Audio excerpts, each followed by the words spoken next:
안녕하세요, 충나잇입니다.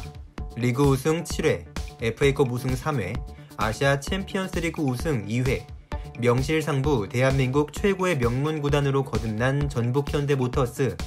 이런 전북이 창단 당시에는 참 많은 진통을 겪어 하마터면 존재하지 않을 수도 있었다고 하는데, 어떤 과정을 거쳐 결국 지금의 전북이 탄생했는지 그 복잡했던 첫 모습부터 추적해보겠습니다. 1992년까지 K리그에는 참여하는 클럽들이 모두 서울 혹은 영남권을 연고지로 하는 팀들이었습니다. 그 이전에 K리그가 출범 당시 호남 지역을 연고지로 했던 국민은행 까치축구단이 있었지만, 당시의 연고지는 그저 형식적으로만 존재했을 뿐 실제로는 모든 팀들이 전북의 경기장을 돌며 경기를 했었습니다. 이후 국민은행이 1984 시즌을 끝으로 K리그를 탈퇴했고, 강원 지역을 연고지로 하던 할렐루야 독수리 축구단이 연고지를 호남 지역으로 옮겼지만, 할렐루야 축구단마저 1년 만에 K리그를 떠나자 호남 지역에 기반을 둔 팀이 오랜 기간 동안 없게 된 것이었습니다. 그리고 시간이 지나 1991년 전라 스포츠클럽을 이끌던 오 대표는 순수 민간단체 전라 진돗개 프로축구단의 창단을 선언했습니다. 나름의 비전을 제시했음에도 여러 부분에서 미흡한 부분이 많아 우려의 목소리가 많았지만, 오랜 수건이었던 호남팀의 창립을 위해 축구협회는 인내심을 갖고 기다렸습니다. 이듬해인 92년 3월 구단은 스포츠용품사 푸마와 후원 계약을 맺었음을 발표한 후 팀 이름을 완산 푸마 축구단으로 변경하고 대회에 참가하겠다는 의지를 나타냈지만, 오 대표의 주장과는 다르게 팀 내 자금 수급이 원활하지 않아 창단 승인이 미뤄지고 있던 중 하반기인 7월에 이르러야 완산 푸마 팀의 창단이 승인됩니다. 초대 감독으로 정규풍 감독을 선임한 후 신생구단은 드래프트에서 우선 지명권을 얻는 특권을 사용해 뛰어난 신인 선수들을 수급하려고 했지만, 거물급 신인이었던 노정윤, 김태형, 정재권 등은 불안정한 완산 푸마에 지명될 것을 우려해 드래프트를 포기했고, 노정윤은 제1리그 산프레체 히로시마로, 김태형과 정재권은 실업팀 입단을 선택합니다. 이윽고 다가온 신인 드래프트에서 완산 푸마 팀은 1순위로 최대어 황선홍을 지명했지만, 이미 완산과 포항제철 팀은 황선홍을 포항에 보내기로 담합의된 상태였기 때문에 포항은 황선홍을 받고 보답으로 이응시를 포함 무려 8명을 내주는 1대8 트레이드가 성사됩니다. 어찌어찌 드래프트와 입단 테스트를 통해 선수 수급을 마친 완산 푸마 팀은 93년 1월 창단식을 열었고, 리그에 참가할 준비를 마친 듯 했으나 곧바로 선수들의 계약금 및 임금이 체불되고 있음이 드러났고, 축구협회는 완산팀을 위해 선수 등록 기한을 연장까지 해줬지만 결국 약속된 금액의 지불이 이루어지지 않았고 93년 K리그 참여가 무산됩니다. 순식간에 갈 곳을 잃은 선수들은 일단 훈련을 계속하며 새로운 기업에 인수되기를 기다렸고, 대통령배 축구대회에 나서기도 했지만 어수선한 분위기 속에 16강에서 고려대에게 승부차기 끝에 패배하고 맙니다. 구단의 인수 문제는 잘 해결되지 않아 시간만 흘러갔고, 결국 11월이 되어서야 컴퓨터 조립업체인 제우정보가 메인 스폰서로 나서 전북 엑스터 프로축구단의 창단이 발표됩니다. 94년 시즌 참가는 문제 없을 것으로 생각되었으나, 시즌 개막 직전 전라 스포츠클럽의 오 대표가 제우정보와의 스폰 금액을 부풀렸다는 이면 계약 파문을 일으킨 후 구단 일선에서 물러남과 동시에 팀은 또 해체 위기를 맞습니다.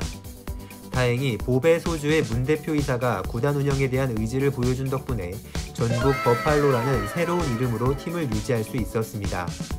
이윽고 1994년 K리그에 드디어 참가하게 되었지만, 어지러운 팀 분위기를 반전시키지 못하고 3승 5무 22패의 성적으로 꼴찌에 머물렀는데, 팀을 운영하기 위해 많은 사비를 부담했던 문 대표는 결국 지속적인 운영이 불가하다는 뜻을 밝혔고, 팀을 살리기 위해 여러 감독들이 모금운동에 동참하고 연맹에서도 지원을 했음에도 결국 시즌이 종료된 후까지 팀을 인수하겠다는 기업이 없어 전북 버팔로 구단의 해체가 결정됩니다. 94년 11월 10일 서울의 목동 경기장에서 1화 천마팀은 전북 버팔로를 1대0으로 이긴 후 우승을 확정지었지만, 해체가 결정된 전북의 선수들 앞에서 기뻐할 수도 없었습니다. 그런데 몇 주 뒤 전북에 좋은 소식이 닿았는데, 현대자동차의 협력업체인 주식회사 현양기업이 새로운 전북팀의 창단을 진행하겠다고 알린 것이었습니다. 현대자동차에서 스폰도 약속하자 새로운 구단 창단이 일사천리로 진행되어 94년 12월 드디어 오늘날 전북현대의 온전한 모태가 되는 전북 다이노스가 탄생했습니다.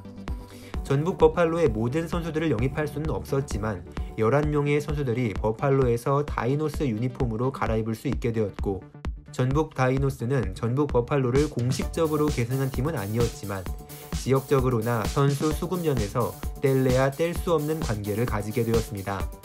차경복 감독을 초대 감독으로 최진철, 김도훈 등을 드래프트로 영입한 전북 다이노스는 첫 시즌부터 9승 3무 15패의 성적으로 꼴찌를 면했고, 이듬해에도 중위권을 노크하는 저력 있는 모습을 보이자 메인 스폰서였던 현대자동차가 직접 대주주로 참여하면서 구단의 명칭이 전북 현대 다이노스로 바뀌게 됩니다. 현대 구단의 지원으로 드디어 구단 존폐에 안정감을 얻은 전북은 박성배, 양현종 같은 신예들과 함께 더 큰 존재감을 선보였고, 2000년부터는 현대자동차의 존재를 더 드러내기 위해 전북 현대 모터스라는 이름으로 명칭을 변경합니다. 새로운 이름과 함께 맞이한 새천년에 리그 4위, 성남을 꺾고 FA컵 우승이라는 성과를 내며 더 큰 존재감을 나타낸 전북 현대는 이후로 리그 성적은 주로 중위권에 맴돌았지만 01-02 아시안컵 위너스컵 준우승을 차지하며 아시아권에서도 활약하기 시작했습니다. 2003년에 다시 전남을 승부차기 끝에 꺾고 두 번째 FA컵 우승, 2005년에 돌풍을 일으킨 울산 현대 미포조선을 잠재우고 세 번째 FA컵 우승을 달성하며 토너먼트의 강한 모습을 보여줬고, 기세를 이어가 2006년에는 아시아의 깡패 이천수가 뛰던 울산을 잠재우고 결국 아시아 챔피언스리그 우승까지 차지합니다. 완산푸마, 전북 버팔로, 전북 다이노스 등 그 다양한 이름을 거쳐 결국 자리 잡은 전북 현대 모터스는 본격적인 투자를 시작하기 전에도 이렇게 많은 컵대회 우승들을 통해 다크호스적 기질을 선보였습니다.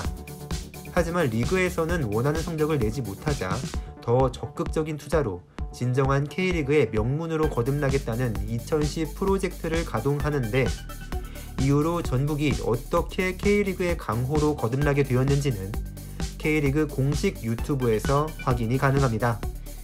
지금까지 충나이씨였습니다.